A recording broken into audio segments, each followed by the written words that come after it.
Seguimos tal como fue anunciado Pablo Servino, presidente de la Asociación Rural del Uruguay. ¿Cómo le va? Buenos días, gracias por venir. Buen día, un gusto estar aquí y bueno, gracias por la oportunidad, ¿no? No, sí, la verdad que teníamos ganas de conversar ya desde algún tiempo y bueno, los hechos de pública notoriedad hacen, me parece indispensable tener la visión también del sector agropecuario y más, sobre todo una de las gremiales con mayor historia, mayor preponderancia.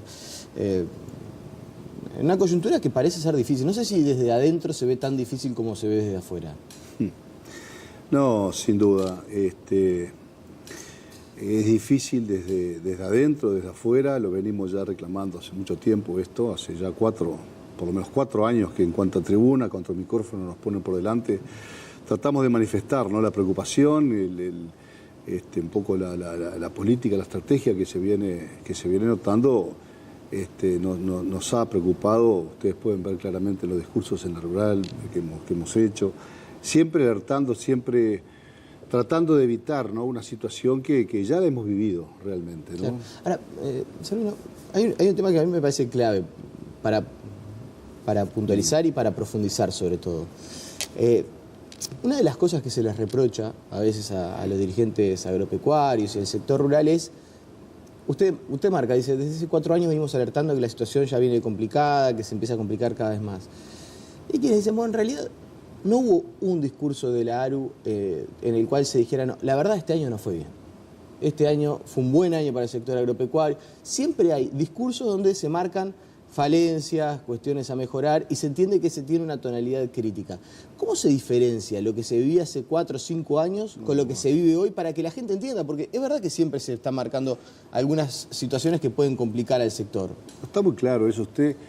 Basta recorrer, ¿verdad?, las estadísticas, los gráficos de ingresos al país en los últimos 10, 15 años, con todo el viento de cola que vino a partir del 2003, 2004 hacia adelante. Y veíamos claramente lo que impactaba, ¿no?, en cuanto a los ingresos de capital al país, toda la bonanza que se generó en ese momento a todo nivel, lógicamente el sector agropecuario incluido. Pero bueno, eso directamente impactó y reflejó también en toda la población. El gobierno, lógicamente, estuvo en condiciones de recibir una bonanza que supo, lógicamente, distribuirla, eso fue bueno. Pero fue cambiando paulatinamente, los precios internacionales fueron cambiando, fueron cayendo los valores, a su vez también hubieron situaciones muy importantes que se generaron con la venida, ¿verdad?, de productores argentinos, particularmente el Uruguay, no encontraban en su país las condiciones para poder producir en forma bueno, que era necesaria, y vinieron a Uruguay en forma muy importante, más allá de otros capitales también extranjeros, la inversión extranjera que también estuvo muy fuerte durante mucho tiempo, y todo eso generó evidentemente un boom agrícola muy importante en el sector. Era un momento, una situación que pudimos disfrutarla todos, ¿no? Hoy eso realmente fue cambiando y yo creo que lo que se está generando hoy en el interior es muy preocupante realmente porque el sector agropecuario es un sector productivo, nosotros no estamos... el interior, el campo, su idiosincrasia, su forma de vida, su estilo de vida, no está acostumbrado a este tipo de movimiento, lo ha hecho en el pasado cuando no ha habido más remedio y lamentablemente esto es algo que se va repitiendo sistemáticamente no digo, pero periódicamente y cada tantos ciclos, y eso creo que es bueno aclarar también de que esto no tiene ningún tinte partidario. Ya vamos a ir a eso, bueno, porque me parece que es un capítulo bien importante de la discusión. Es parte del tema. Acá realmente hay una preocupación del sector productivo manifestado por 500 productores en Paysandú, ahora 1000 en Salto. Está esta reunión que se prevé para el 23 de enero en Durazno. Tenemos una previa el 16 también convocado por el presidente de la Sociedad Rural de Durazno, a la cual participaremos también, para en definitiva armar un poco la estrategia y los caminos a seguir. No hay experiencias en ese sentido y nosotros como gremiales, que estamos ya instaladas hace tantos años, usted hace referencia a la Asociación Rural, es la más antigua de todas, creada en 1871, y nosotros tenemos la forma de canalizar estas inquietudes, pero el productor independiente, como se le llama, no tienen opciones de hacerse sentir claramente. Y siendo el sector agropecuario un sector tan abarcativo, ¿no? Porque sí, es difícil encasillarlo. Sí, señor. ¿Todo el sector está en crisis? No todavía. Hay sectores más complicados que otros, como claramente sabemos que el sector lechero está complicado. Hace tiempo que viene muy complicado, hace 3, 4, 5 años, que a raíz de esta caída de los valores, a raíz también de alguna situación climática puntual que han sufrido, particularmente ha generado un endeudamiento en el sector muy alto. Y lo hemos dicho, lo hemos reclamado. Usted vendiendo todas las vacas lecheras no cubre lo que el sector lechero debe hoy. Eso es algo muy preocupante y muy importante. El sector arrocero, otro sector que también está complicado hace mucho tiempo, a pesar de que Uruguay, a través de la tecnología, la innovación y el desarrollo, ha sabido incorporar la forma de conseguir los rendimientos más altos del mundo en cuanto a producción por hectárea de arroz. Eso es muy importante y eso es otra de las cosas que vamos a perder. Usted sabe lo que es poder crecer en cada uno de estos sectores de a poco, incorporando tecnología a medida que los mercados están abiertos, disponibles, estables, por ejemplo, vamos a hablar de la cuota 481, concretamente a nivel de la carne. Bueno, todo eso generó una movida que el productor supo atender. Y bueno, y entonces hoy, ¿qué es lo que está pasando? Vemos que eso realmente se va a perder y sobre todo se va a perder la capacidad y la obligación que tenemos todos de mejorar paulatinamente. Si no mejoramos, vamos para atrás, eso es bien claro. Y en estas condiciones es muy difícil, cuando no hay rentabilidad y no hay, posibilidad de poder crecer, solamente nos queda una y es ir para atrás. A mí me interesa mucho que la entrevista sea clarificadora para quien está del otro lado, para que pueda sacar sus conclusiones. Sí, señor. Para que pueda entender también, porque muchas veces alguien puede decir, no, un sector está en crisis, o usted dice, no hay rentabilidad, vamos a ir para atrás. Y la gente del otro lado puede decir, bueno, en realidad uno trata de llevarla y es impensable pensar, por ejemplo, que el sector lechero en nuestro país tiende a desaparecer. Ahora, la posibilidad de que desaparezca, por ejemplo, el sector lechero, con estas circunstancias, con esta coyuntura, ¿es tan impensable o es un camino inexorable? A ver, han desaparecido unos cuantos productores lecheros, ¿no? Números muy importantes que hemos estado manejando, siguen cayendo, siguen desapareciendo. O sea que yo no creo que sea bueno tampoco esperar a ver qué es lo que pasa. Lo creo que se pueden tomar medidas de alguna manera para poder solucionar parcialmente esto y poder evitar males mayores. Es un poco el reclamo, es un poco lo que estamos buscando y tampoco lo vamos a descubrir nosotros. Sabemos bien de que la economía es un equilibrio general, pero de alguna manera atendiendo lo básico, lo fundamental, que es el sector costos, por ejemplo, para un sector productivo, de alguna manera también ajustando el gasto del Estado público, por ejemplo, que también se podría eventualmente buscar la manera de no estar reemplazando las plazas a medida que vaya quedando libre durante un tiempo, buscando no una máxima... de las plazas que funcionan públicos. Sí, claro, exactamente. Estamos con un número muy alto hoy, generado, como lo podemos ver también, pues, prácticamente más de 300.000 empleados públicos que habría que procurar encontrar la manera de poderlo ajustar, controlar y evitar que siga expandiéndose.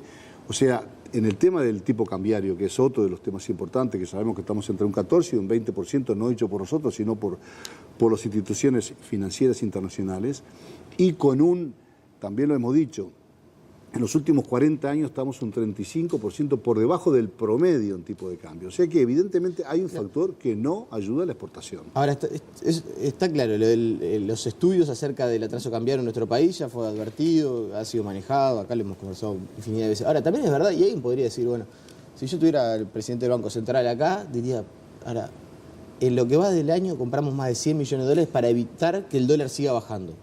Porque la coyuntura del mercado internacional lleva a que el dólar, por lo menos en esta coyuntura, cotiza a la baja. Y llevamos invertidos como país, no el Banco Central ni Vergara, como país más de 100 millones de dólares intentando que la caída del dólar sea un poco más atenuada de lo que debería. Está bien. Eso es un esfuerzo que hace el país también. No dudo, si no sería peor tal vez.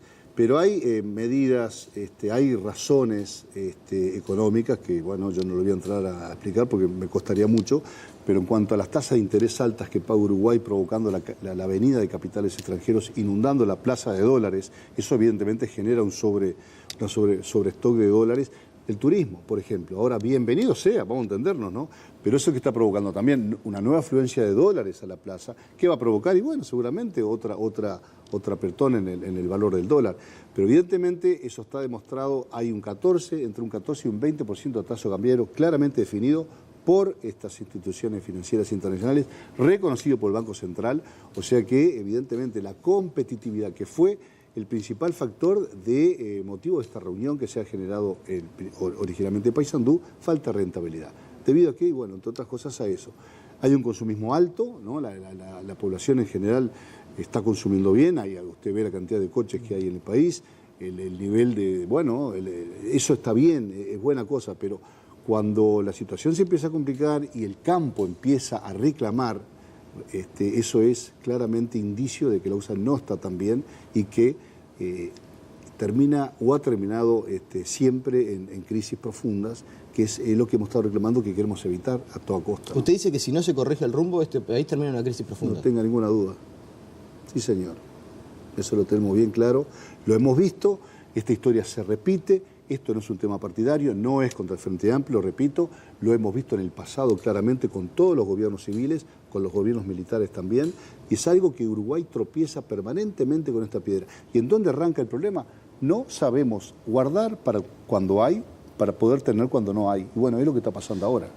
Decía Bordaberry en el Twitter de ayer, el Frente Amplio nunca entendió al campo. Yo diría que Frente Amplio, incluso también quienes antes en el pasado nos han gobernado.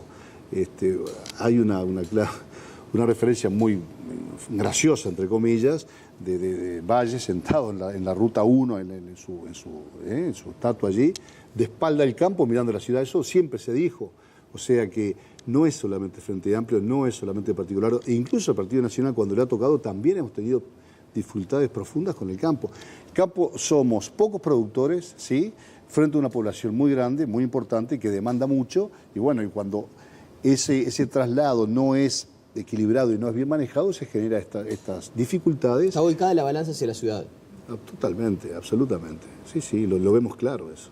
Sí, sí, no tenemos ninguna duda. ¿Y notan esto de falta de comprensión? Son pocos los dirigentes de Frente Amplistas que son ruralistas, que se desempeñan en el sector agropecuario.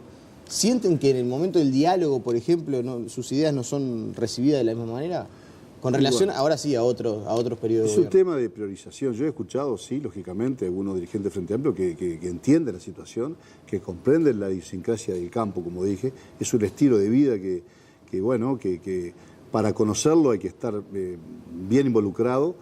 Y también, evidentemente, es uno de los motivos, la falta de entendimiento a nivel de las distintas culturas que nosotros reconocemos como la brecha entre el campo y la ciudad. Lamentablemente se da en este país mucho más de lo que se da en otros países, por ejemplo Australia y Nueva Zelanda, donde eso es reconocido, pero no es solamente un problema de Uruguay, es un problema de la región en general y es algo que bueno, de alguna manera tenemos que saber superarlo para el futuro, ¿no? ¿Y cómo se hace por la responsabilidad que tienen ustedes también? Como gremiales grandes, sí, como gremiales con historia, tienen mayor responsabilidad. No es lo mismo un movimiento de productores independientes que se haya juntado en Paysandú que la Asociación Rural del Uruguay. Sí, señor. Ahora, también son reconocidos como interlocutores por el gobierno. Veremos cuándo se concreta. Dicho se pasa, un paréntesis. ¿Sería una mala señal que la reunión con Vázquez sea a finales de febrero? Mala señal. Yo lo que hemos querido es tenerla en febrero, sea el 23 o el 20 o el 18 o el 15, no importa. Lo importante es tener la reunión. Es más, en ese sentido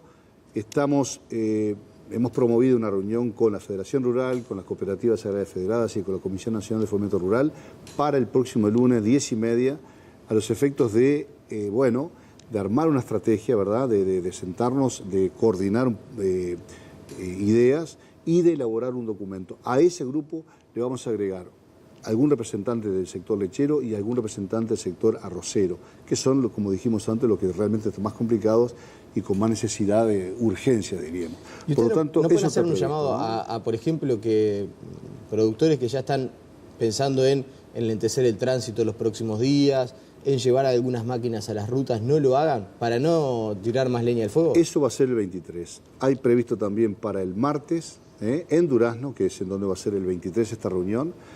Hay previsto una reunión en la cual estaremos presentes, ¿sí?, para encontrar la forma también de poder canalizar estas inquietudes, estas preocupaciones y sobre todo lograr de no llegar a extremos que no queremos, de violencia. Ha dicho, sobre todo cuando empezó, todavía no había tomado esta, no sé llamarlo, ¿le parece ser una pradera seca y hay alguien que está jugando con un fósforo. Entonces lo que parece es que se pueda incendiar la pradera en cualquier momento. Nuestra obligación es evitarlo. Cuando arrancó estas situaciones ha dicho, bueno, la gente, o sea, se ha mostrado comprensivo con estas personas, estos productores que están manifestando una situación de angustia y están pensando en medidas extremas.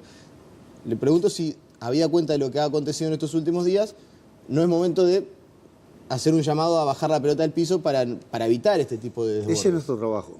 Trabajo es ese, es procurar canalizar pacíficamente la situación.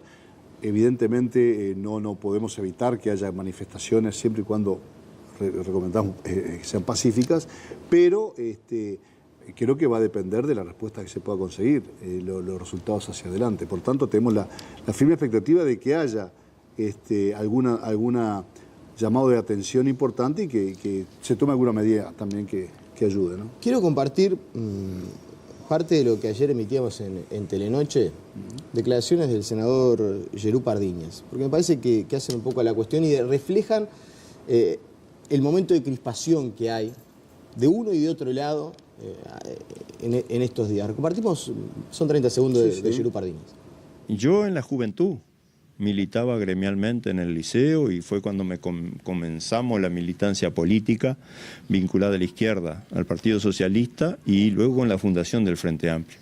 Y allí empezó a gestarse también acá en Melo y como en otros lugares del territorio, la juventud uruguaya de PRE. Y decían que eran apolíticos. Vaya que después sufrimos justamente denuncia y persecución política a varios sectores de la izquierda con estos sectores apolíticos que eran los voceros luego de quienes detentaban el poder. ¿Qué le genera este tipo de declaraciones?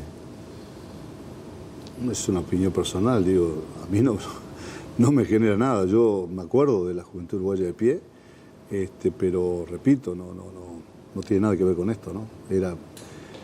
Por lo que yo recuerdo, en aquel momento era básicamente revolucionario, por lo menos pretendía algún tipo de actuación por fuera del sector productivo. Esto no tiene absolutamente nada que ver con aquello, ¿no? Es una movida de los productores del interior profundo y del interior yo diría ya, dado la importancia que está tomado, es de todo el interior. Se han reunido en Paysandú y en Salto, sí, pero números muy importantes y con representantes de cada uno de los sectores del país y yo creo que esto es totalmente independiente, no tiene nada que ver. ¿Pero son declaraciones que, por ejemplo, no colaboran en nada al escenario actual?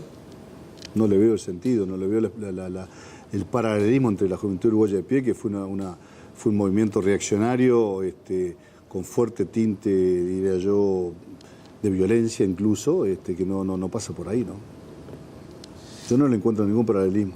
Y esto de que, por ejemplo, algunos audios de WhatsApp, yo sé que, a ver, se lo plantea a usted y usted no se va a hacer responsable de cada una de las cosas que se dicen en audios de WhatsApp, en grupos de productores, o sea, son manifestaciones de productores independientes. Pero ahora, había cuenta que usted, como yo decía hace un tiempo, se mostró de alguna manera contemplativo de lo que es el estado de ánimo de los productores agropecuarios. Esto por ejemplo, trascendió de, ojalá quede pegado el presidente Vázquez, lo de llevar las máquinas y sacarle las ruedas para que las tenga que ir a sacar el ejército. ¿Tampoco colabora? O sea, ¿ustedes están ahí en el medio del mar tratando de acercar esas posiciones? ¿O cómo se plantan ustedes ante esas situaciones? Vamos a ver, yo creo que va a ser importante esta reunión preparatoria del martes próximo, el martes 16. El martes 23 tenemos esta otra ya más multitudinaria seguramente. Y creo que ahí lo que hay que hacer es encontrar la mejor forma, ¿verdad?, de poder llegarle a la población en general para que comprenda el momento. Han habido en el pasado ya movilizaciones parecidas, se ha llegado incluso a la ciudad de Montevideo con reclamos, con mucha afluencia de productores y siempre con resultados positivos en definitiva, ¿no? Pero bueno, yo diría que hay que esperar un poquito, tener calma, encontrar la manera de poder llegar. Todavía estamos a tiempo de poder solucionar lo más importante de esto y, como digo, evitar males mayores, ¿no? Pablo Servino, le agradecemos su presencia esta mañana aquí. Muchas gracias a ustedes, es un placer. La pausa y seguimos con muchas más noticias.